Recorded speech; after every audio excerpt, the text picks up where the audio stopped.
Hello everyone, it's Kevin here, and well, it's very obvious to so many in the community that my favorite series of all time is none other than the Fate series.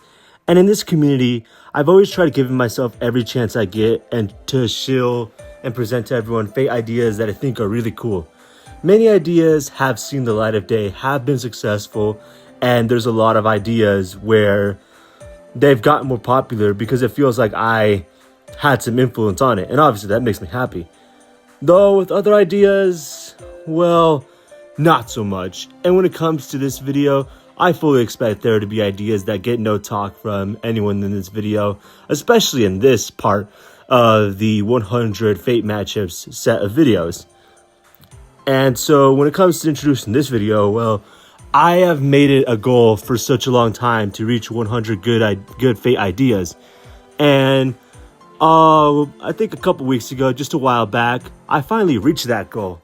So today I wanted to celebrate it by discussing all 100 of these ideas, split into multiple parts.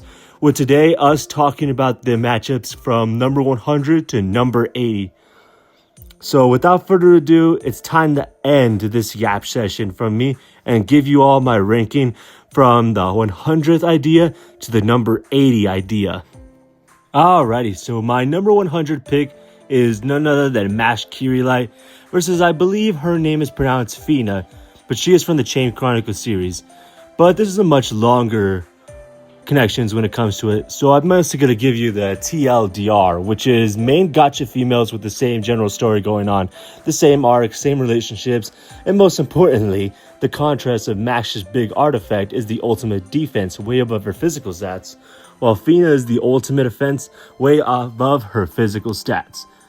Though, when it comes to this idea, I just don't have any real interest in ever checking out the Chain Chronicles series. But there is a soft spot that I honestly have for it. So I figured I'd give it some spotlight because it's an idea that Nemesis Blood really likes. And really, I kind of do want to talk about the dynamic, but the thing is, I've tried to find some stuff on YouTube about her, what Fina can bring to a battle, and it's just like, I don't know, man, the gameplay is just not doing it for me. For the number 99th pick, I went with Nero Claudius versus another character from Chain Chronicle. This time, this one is named Juliana. And the connections to this one is they are vain, arrogant, and overly boisterous royals who rule over large kingdoms, protecting them with their swords and loving them greatly. Despite this, their motivations, desires, and actions contrast from one another. With Nero, she is a massive attention seeker who wants everyone to love and notice her, hosting events and letting herself be observed by everyone, while Juliana actively wants to avoid attention as the queen, running away from her kingdom and leaving a substitute leader to pretend to be her so she can go help in her kingdom in less observable and obvious ways. Nero also seeks no signs to seek vengeance to those who wronged her, while Juliana actively seeks to kill all of those who were responsible for the fall of the holy capital.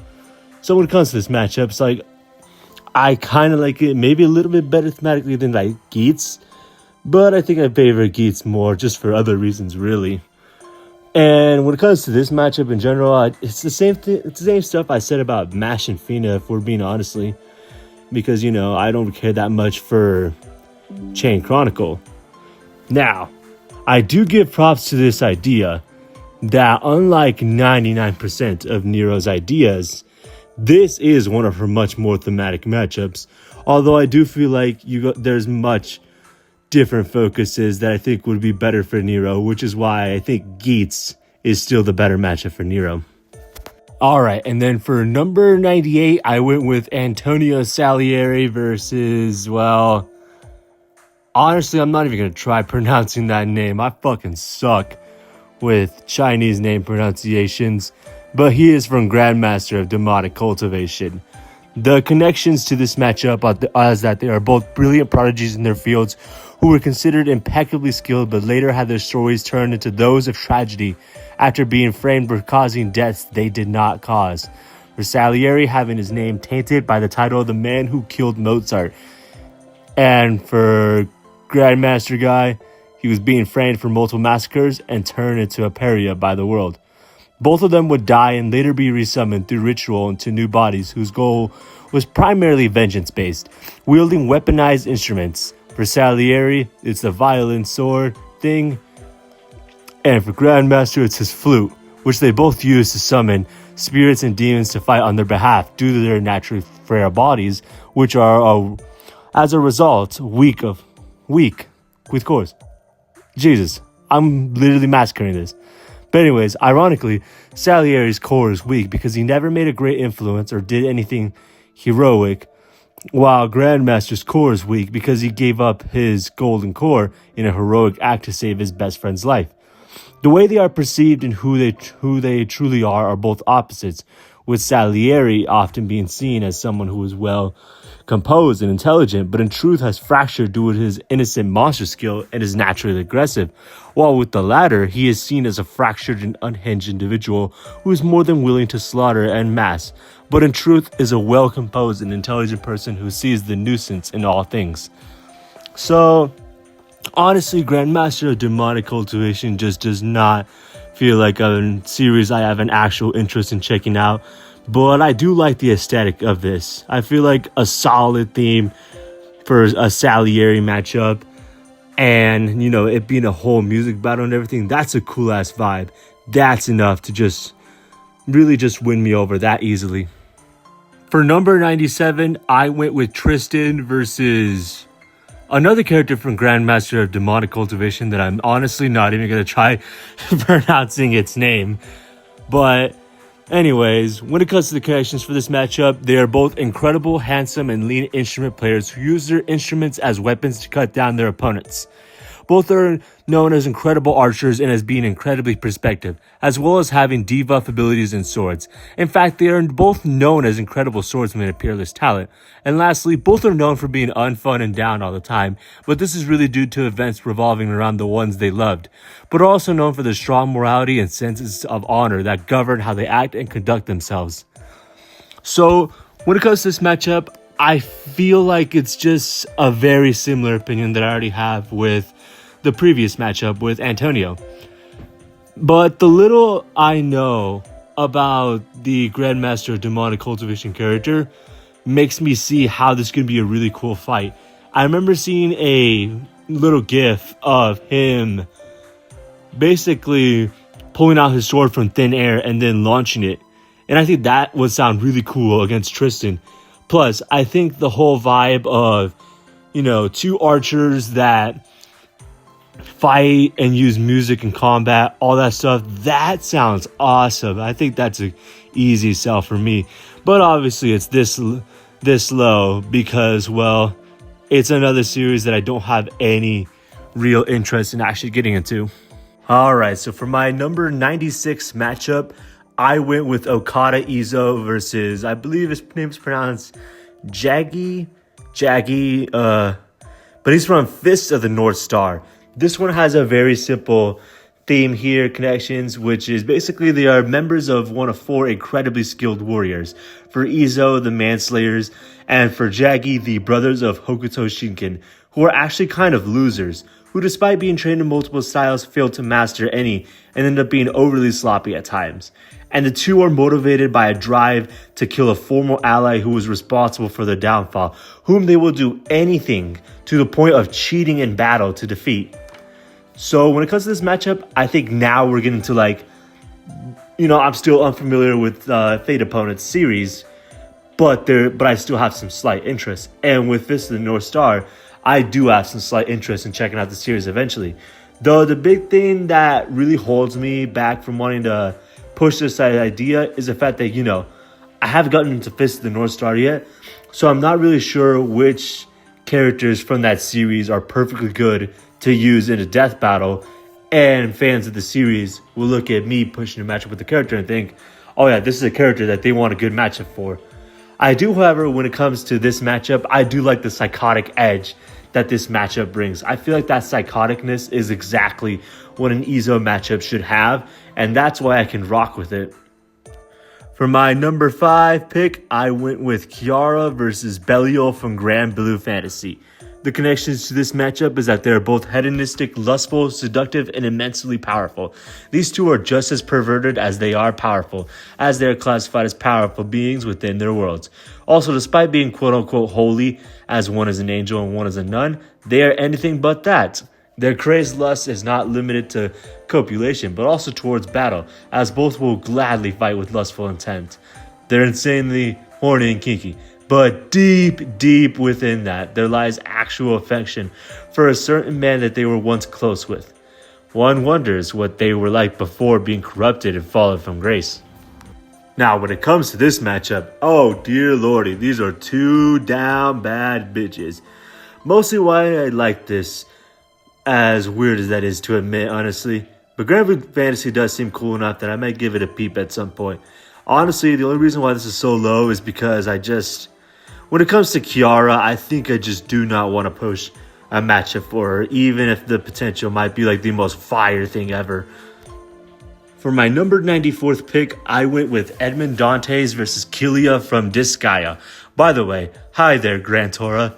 But anyways, the connections to this matchup are they are heroes who go on revenge plots that seemingly started when they were separated from their loved one. Originally no more than a regular human/demon, before eventually rose to the top of the rank, earning them a title to show their growth and power. This, however, turned them into a completely different person than they used to be, even denying the idea of them actually being the same individual, preferring to be called what they are now before. With Edmond Dantes is the Count of Monte Cristo, and for Killia, formerly known as the Tyrant Overlord, well, I didn't even pronounce whatever that says on my connections list. But anyways, both also had someone aiding them in their quest. In this case, it's the form of a princess from a distant land. Now, when it comes to the dynamic and everything about this matchup, Disgaea is a game that I really want to eventually play one day. Although my backlog is kind of really big and I'm more interested in playing other games right now. But I do like how thematic this match is, and I think this is a lot cooler than pitting Killia against Karna. And looking at these two makes me get the impression that this might low-key go really crazy. And judging on some clips I've seen off of Killia, he's like this martial arts fighter that also shoots out some elemental powers, which I think that would be cool as fuck against Dantes' flashy style, as well as the lightning that he could shoot out. That brings up for such a simple but super cool dynamic. So I'm pretty down for this match. My number 93 pick is none other than Tamamo versus Etna from Disgaea. The connections to this matchup is that they are both two red-headed, snarky, and downright devilish demon girls who are far older than they appear to be. They have had a rough life growing up and having an immense magical power within them that threatened their world. They grew to respect and admire their kings who had taken them under the wing, but despite this, they ended up getting separated from their king, and they both felt very guilty about it. They blamed themselves for their loss of the king, whom they served with utmost loyalty. Both felt immense regret, with Etna for not knowing he was sick, and for Tamamo, it was fighting the Emperor's forces. Despite looking like they would always be scheming to backstab anyone and outfox their lords, these two vassals are actually incredibly loyal, especially towards the people they deem worthy. They also both wield spears, at least for the somber version of Tamamo, can break the fourth wall, always criticize and berate people with their sharp tongue, and are considered to be completely quote-unquote evil. But search deep within these two girls and you'll find a loyal heart. Now, when it comes to this matchup, this is once again, I'm not too familiar with Disgaea. But I did take a small little dive into what Edna can do, and I feel like dynamically that's a pretty good fit against Tamamo, you know? Their snarky personalities up against also their magical abilities, which makes me enjoy this type of fight. I think it could be really cool, and this is kind of just a fight I want to see for Tamamo, you know? My number 92nd pick is Jeanne d'Arc Alter versus Copy X from Mega Man. The connections between these two is that they both exist as a fake copy of a great pacifist hero after their demise, created by those close to them who saw them as saints. With Jalter, she exists as an intentional provision of Jeanne d'Arc, while Copy X exists as an attempt to perfectly replicate the original Mega Man X. However, both are notable in that they explicitly go to violence way quicker than the originals. Jalter's existence hinges on believing herself to be an inferior fake individual underneath the shadow of Jean, and having to come to terms with that and become her own person. She also claims to be the darkness of Jean, despite that not being the case. Copy X's existence hinges on believing himself to be the perfect copy, only for all of that to be turned on its head when all of the imperfections show and he fails to become his own person, relying too much on a self-image of being the perfect copy of X and failing to ever branch out. Both lash out on others as a result of them knowing their own downfalls and fallings, with heavy inferiority complex towards the originals constantly clouding their minds, both as copies and as rulers of others. Also, holy imagery with Copy X and anti-holy nature of Jalter. Now, when it comes to this matchup, I don't really push this that much, despite me having a liking to it. And that's because, for the most part, a lot of Mega Man fans will tell me about their lack of interest in a Copy X matchup. And honestly, I guess that really is fair. I'm pretty sure this guy just kind of has a lack of, actually being interesting for a death battle analysis. I at least do think that a Mega Man character would be a really fun match dynamically for Jalter's fire and lance combat with their flag. I think that sounds really fun against a Mega Man character. For my number 91st pick, I went with Leonidas versus Pantheon from League of Legends. The connections between these two is that they are both two manly as hell Spartans who are imbued with the power of gods in some way, with Leonidas being a descendant of Zeus and Pantheon being the soldier Atreus who was possessed by the aspect of war to become Pantheon. Both are armed with shields that let them take a quite frankly absurd amount of damage in battle, being famous for standing up and enduring attacks that would kill most people. Even during death, they refused to bow their heads, instead choosing to stand strong in defiance of the very people that killed them and earning their respect. And later, it turned out that their deaths didn't quite stick at all, with Leonidas being sent to Kir rather than back to the throne of heroes, and Atreus surviving the attack that killed the original Pantheon and took his place. Despite seeming almost aggressively manly, the two are quite personable and kind, with plenty of hidden depths underneath. Leonidas is a wise and compassionate teacher to those he takes under his wing, Mash being a notable student of his and is a huge math nerd, taking pride in his calculations, helping him in battle. Meanwhile, with Pantheon, or rather Atreus, encourages humans to discard gods and reject his own divinity, believing humanity is far more special than the divine gives them credit for. He also always wanted to be a baker, having a skin for it in the game, and he's not above using his own divinity to summon bread for himself. Okay, so when it comes to the dynamic of this matchup, despite the fact that, honestly, I have so little care for League of Legends, I could care less for it, but, oh man, I look at these two and I just think, oh heck yes, dude. These are two badass Spartans going at it and being dense as fuck, refusing to die, just being brutal, doing brutal Spartan grabs while we're at it, watching it. And that, to me, that sounds awesome. Heading over to the beginning of the top 90 list, we're going to kick it off with my top 90 pick being Jason versus Jean Arc from RWBY. The connections to this matchup is that they are both blonde-haired, naturally born leader swordsmen who are completely useless in a fight, however are incredible tactical geniuses who in the worst of situations are able to always come up with viable plans. And they lead a huge squadron of followers, including a big, all-powerful brute, which in this case being Nora and Heracles, an unparalleled swordsman in Pyrrha and Hector, and a quite serious long-range fighter in Lai and Atalanta.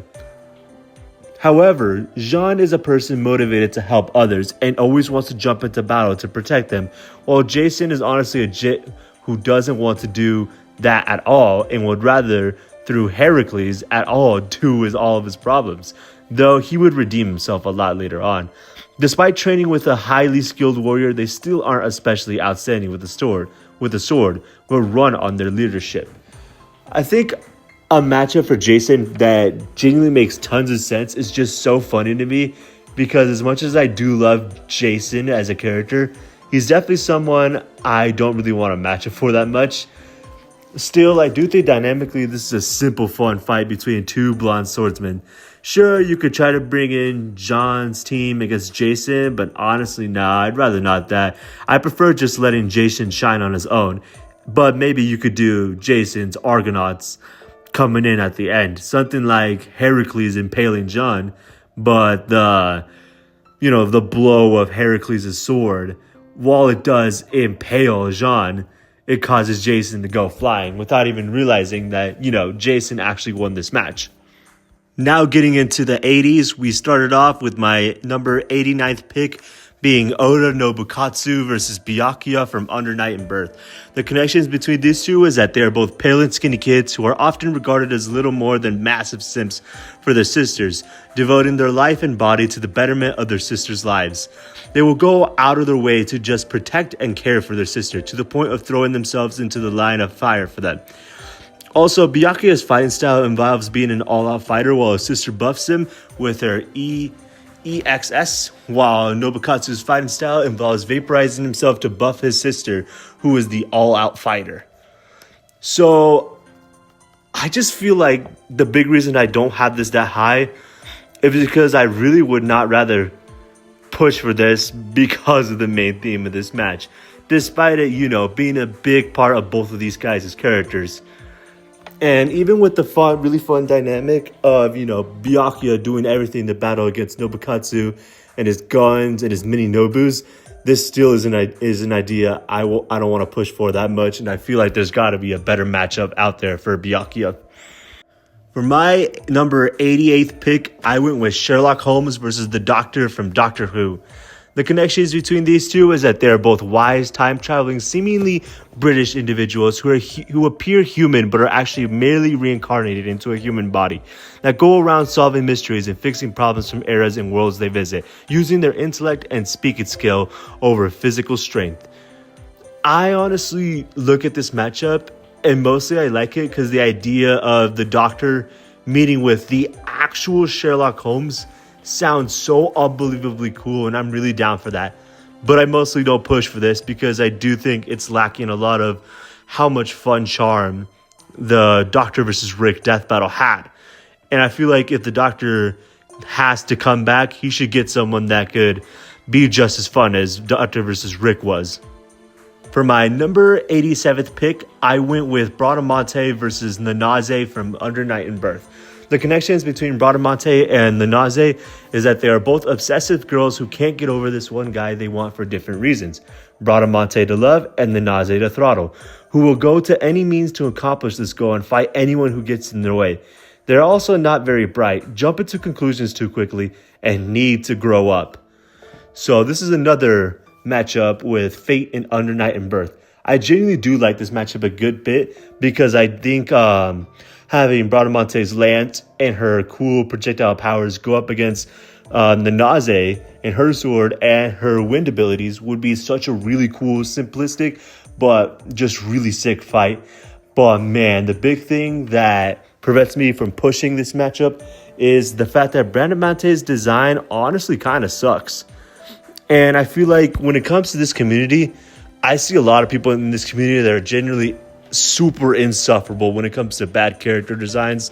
So I feel like that's just going to be something that's a hard sell of a matchup, despite how fun I think it could be dynamically, and the fact that I think currently this is Nanaze's best matchup. My number 86 pick is Napoleon versus All Might from My Hero Academia. The connections between these two is that they are both gigantic towering muscle gods built like brick shithouses who breathe charisma and inspiration while screaming loudly to the skies. Their power is also represented through random rainbow energy, and they give their all to stop an ultimate evil and allowing a younger, more normal follower to take over from where they left off. And they are literally made of chadliness. Also, they are here. Now, when it comes to this matchup, I think it's a thematically solid idea, but I do think the dynamic of, cannon weapon gun going up against a much close combat guy like All Might feels like a hard sell for most. And I don't think it's the most ideal dynamic you can do for All Might. And also, All Might really is just someone that I just don't have that much interest in seeing return because I loved All Might versus Might guy that much. And I feel like if you were to have All Might return, this probably isn't the most ideal dynamic to have for him. For my number 85th pick, I went with Li Shuwen, or at least specifically the old version of Li Shuwen, versus Kenshiro from Fist of the North Star. The connections between these two is that they are both martial art prodigies who fight by destroying the internals of their opponents with high-powered pressure point strikes. The two are kind in nature and are fundamentally morally good, but are more than willing to put out their fists and murder anyone who they see fit to. The two both seek the value of strength, but found there was way more value in other things, conviction and overcoming suffering, respectively. The two will both throw away excuses and fully accept their shortcomings. However, while Kenshiro regrets every life he takes, Lee does not carry any regrets whatsoever. The two also have an ultimate one-hit killer technique that does not rely on raw power or destroying Eternals, but rather incorporeal forms of power. With Kenshiro, that is the Muso Tensei, and for Lee Shuin, it is the No Second Strike. Now, Kenshiro is a character that I would love to see return, as I feel like his episode with Jotaro was super underwhelming, which is a shame because I think Jotaro vs. Kenshiro in general is such a really cool idea, especially the whole, Aura versus Atatata. And when it comes to Kenshiro back, I think this is the idea I like more for Kenshiro. Though I keep hearing more and more crazy stuff about Kenshiro that people keep discovering like practically every day.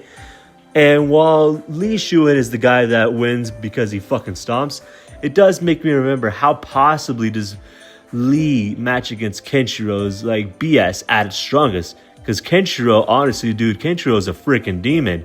Lee is really powerful himself, but damn, Kenshiro's got some crazy stuff going on, dude.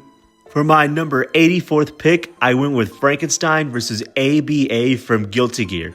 The connections between these two are rather very simple, as they are both shy, secluded, homunculus girls with a massively oversized weapon due to them being much stronger than they initially seem. Now, for the why I mostly like this idea is honestly I just like the idea of the fact that we have a match with two Frankenstein girls battling it out. That's something I never thought I'd see, but now that I see it, it's pretty cool. Especially with the whole dynamic of the giant key that ABA is carrying, going up against Fran's big old mace that can be powered up by lightning. Though I feel like the big reason why I don't push this that much is because I feel like there might be, fans of ABA that want a much better match thematically for ABA. For my number 83rd pick, I went with Finn McCool versus Kagura Mutsuki from BlazBlue. The connections between Finn and Kagura is that they're both practically just knight leaders. Everyone plays up as super badass, only to actually be kind of lame jits, but then turns out their reputation is actually well founded. Also, they like to flirt with women, but they freaking suck at it. So, Fate and BlazBlue have tons and tons of matches with each other, with a good chunk of them actually being really good. And honestly, while I do find this to be a solid match, this is easily the least interesting Fate and BlazBlue matchup, or at least one of. I think there's probably worse out there when you look at every matchup of this pairing. I love Kagura, and I do enjoy that Finn dynamically matches Kagura super well with this lance fighting Kagura sword, and there also being a battle of projectiles with Kagura's magical orb that he can throw out in battle, battling against Finn's water bubbles. Sorry, holy goodness. I just don't push this idea at all because when it just comes to ideas for Kagura, Johnny from Guilty Gear is the idea I favor way more for Kagura, and it's one of my most wanted matchups. I really love that match. And while Finn is honestly, Finn is just a fake character I do not care that much for at all. So I really don't have that much interest in watching one of my favorite BlazBlue characters get stomped by a fake character that I really don't even like or care that much for. My number 82nd pick is Mash Kirilight versus Aegis from Persona. The connections between these two is that they're both two quote-unquote inhuman beings made by an organization meant to protect the world, who were somewhat merged with the magical entities of their setting, with Mash being merged with the heroic spirit Galahad, and Aegis forming a contract with her persona. They initially began as somewhat emotionally reclusive, acting more so like machines, but after interacting with the kind-hearted protagonist, in this case for Mash, Fujimaru Ritsuka, and for Aegis, Makoto Yuki, They began becoming somewhat more human and learning to love humanity, even after having to bid farewell to someone they cared a lot for. Now, this pretty much confirms that in this top 100 list, multiple characters here are going to be getting alternate matchups, and MASH is one of the first among them. Though with this matchup, I think this is probably my preferred matchup for MASH in general. Although when it comes to a death battle, I much favor Noelle for Aegis that I much love more. Though with MASH, thematically, this makes tons of sense, and from what I've known of Aegis so far, I think she could have a fun dynamic with MASH. And I'm sure the new MASH buffs from the Fate Grand Order chapters I've yet to play, because they're not out on the English server just yet, do make the dynamic feel a lot more fun, and I'm sure it could be better than just, Aegis throwing out basically everything to MASH, while MASH uses her shield to defend herself and try to attack Aegis. For my number 81st pick, I went with Caligula versus Laxus from Fairy Tail. The connections between Caligula and Laxus is that they are both vicious assholes wielding lightning who began as generally liked by their groups to over time considered more and more delinquent-like and aggressive before turning into full-blown villains who had to be beaten down and removed from their homes. Eventually they would return and rejoin to face a powerful threat to their people. The two generally prefer to fight up close and personal with blinding fury and ferocity, as well as the capacity to increase their power while screaming like absolute morons and producing more energy. They also come across as aloof like massive jits, but secretly have innate goodness and a hidden level of emotional genius and strategic brilliance that's often ignored or outright not noticed by their peers and allies. Dynamically, I think this could be really fun, although the banter does seem like it might end up being that one Megamind and Titan clip with the witty back and forth banter, which is very funny though. I hope it doesn't hurt the dynamic for Laxus though, but I do think two bad shit, close combat, lightning wielding motherfuckers going right at it and beating the fuck out of each other with their lightning abilities sounds freaking epic. Just count me out. Even though I do think, not count me out, count me in. But anyways, I do think this might be a hard sell just because Laxus already has a much favorite idea that I usually see, even if it's not pushed that much. And now finally, for the number 80th idea, I went with Ort versus Iron Tomb from Honkai Star Rail.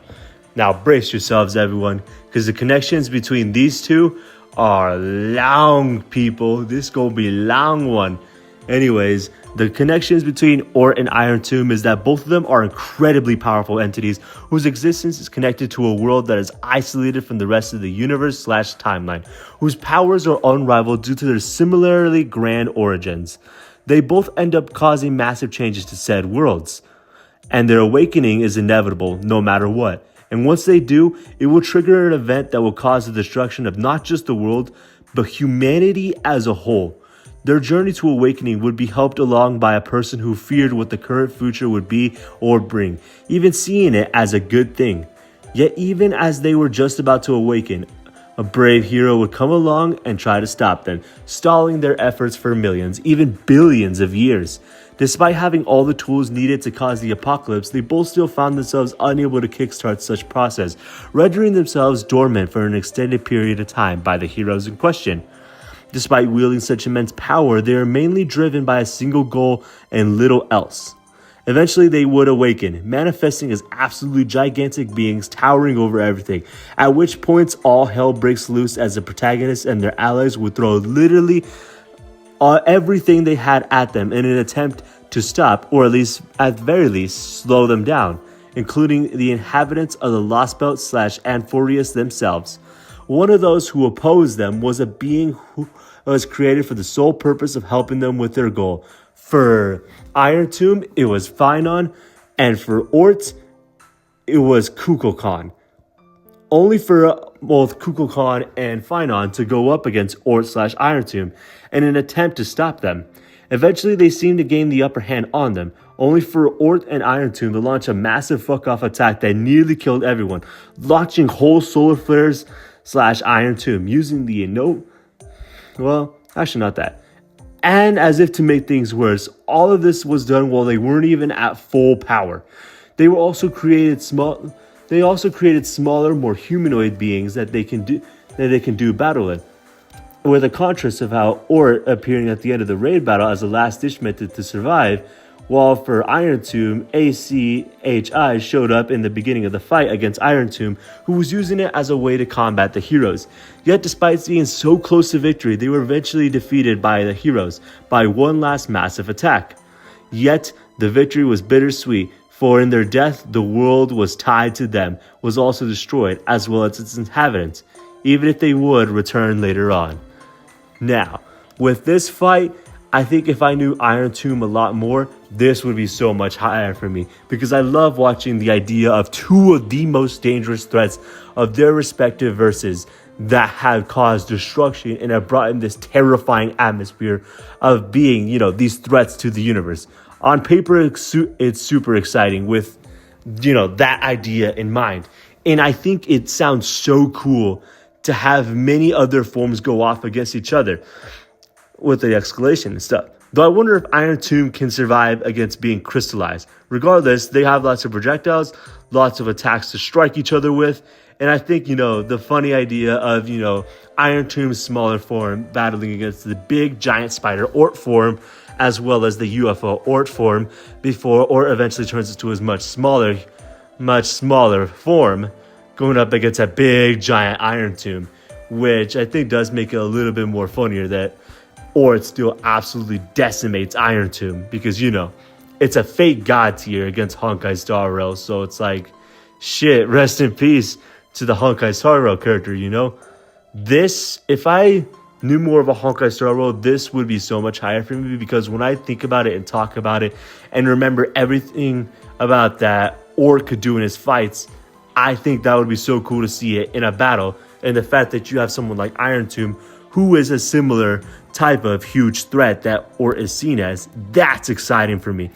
And that's why it sits as the number 80th idea, because there is just other characters I'm much more familiar with that have a lot more to talk about, as opposed to Iron Tomb, where I have barely played anything Honkai Star Rail really to give you a very strong opinion on.